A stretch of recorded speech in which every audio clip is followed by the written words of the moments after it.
This is a 12-pole stator that I've wound.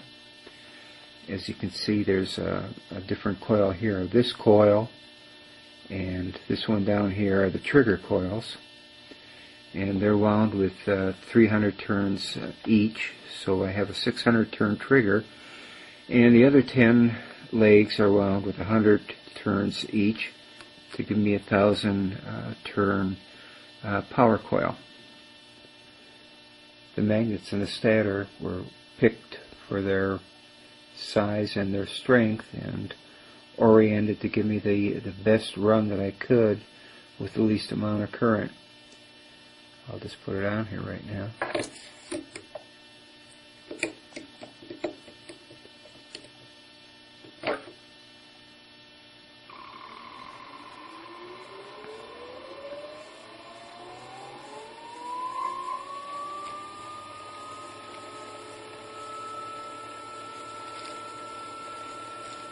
Pretty typical.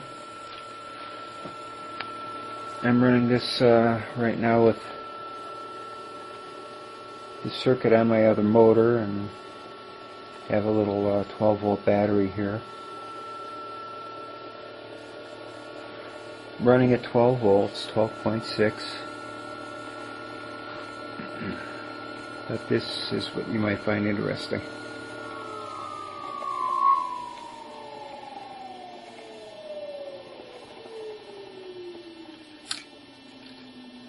You can see it's running at 2.8 volts right now.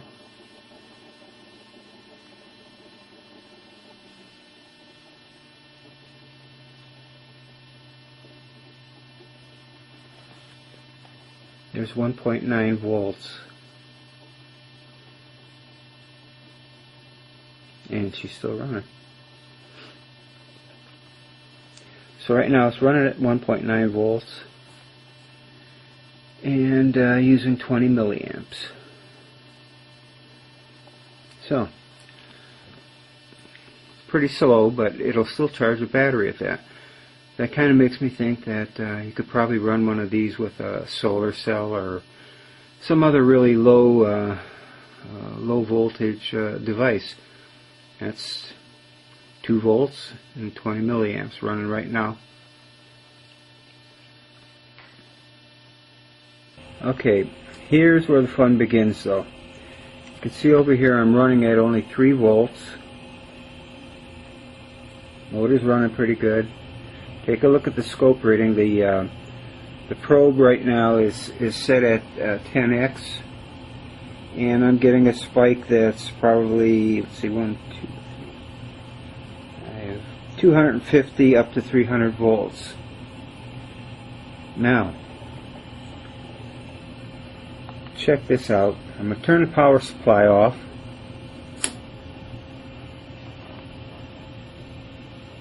No voltage on the power supply, no voltage on the motor, no high frequency or high voltage.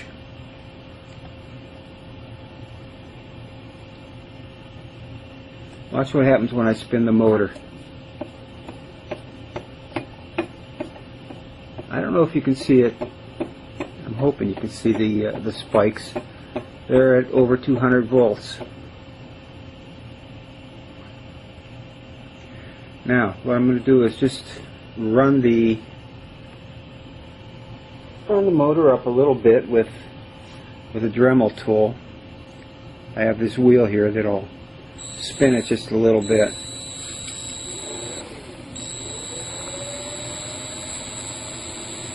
I doubt very much if I'm going 100 RPMs. There might be 100, I don't know. But look at the nice spikes.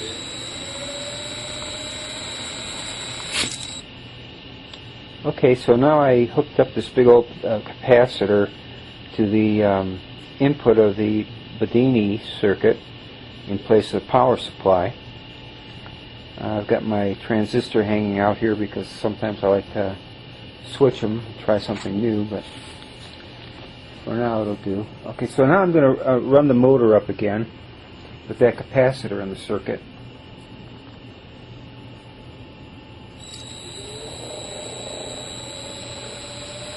Look at the spikes building up now on the screen.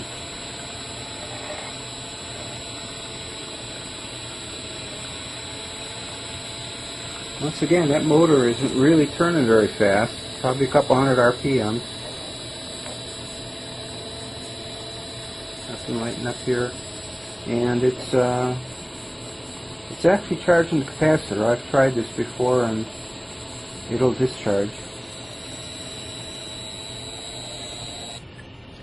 I'm going to switch over now to a magnet so a little bit stronger. This is the actual ring magnet that comes in these motors. Now the odd part about this is this motor won't run with this magnet on it, but it is stronger than the little configuration that I have for running the motor under power. So I'm going to put that on.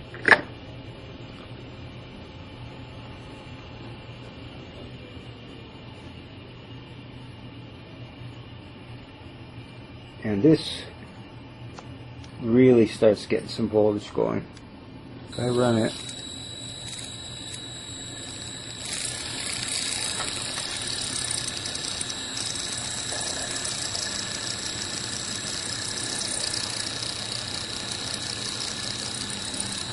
you see the neon light lighting up and probably destroying my transistor. Let me turn this drive down just a little bit.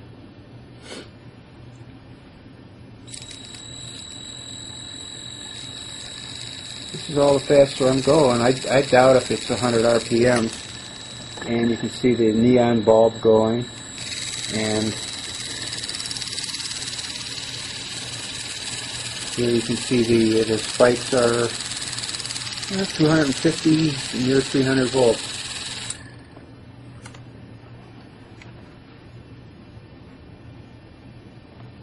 In this case now I put a little jumper across the input of the motor. This is where the power supply would normally be hooked up. I can't get any high voltage out of the machine unless there's something across this input. This is a little MOSFET, an IRF 610, and it gives me a little bit more high voltage. I modified a TO3 transistor to take a little bit of a plug-in device here, so I can plug in some transistors and try them out. But with this MOSFET, I get a lot of voltage. We run a little bit here.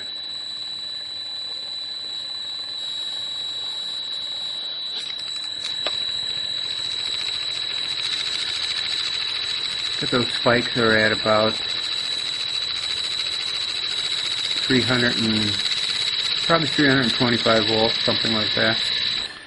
I don't know if I get my brightness all going, yeah.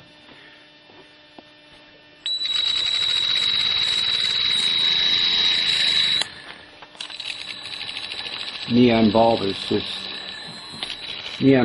going wacko.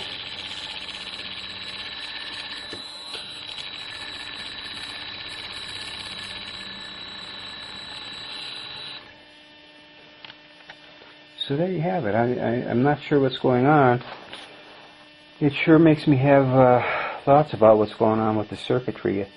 It would seem that I'm getting the same high voltage spikes with no input voltage applied to the Bedini circuit whatsoever. So what would this be good for? I don't know. This is easy to turn. It doesn't take too much RPM to get a good high voltage output. Maybe this would make a good wind generator or something, or some other low RPM device that would be used for generating electricity. I'm going to do some more experimenting, and I'll keep everybody updated. I hope that my friends over on the Yahoo group enjoy the videos, and I'll talk to you guys there. I'll see you. Okay, I almost forgot, because it's me, you're going to expect some kind of a bulb trick, right? So let's give it a try.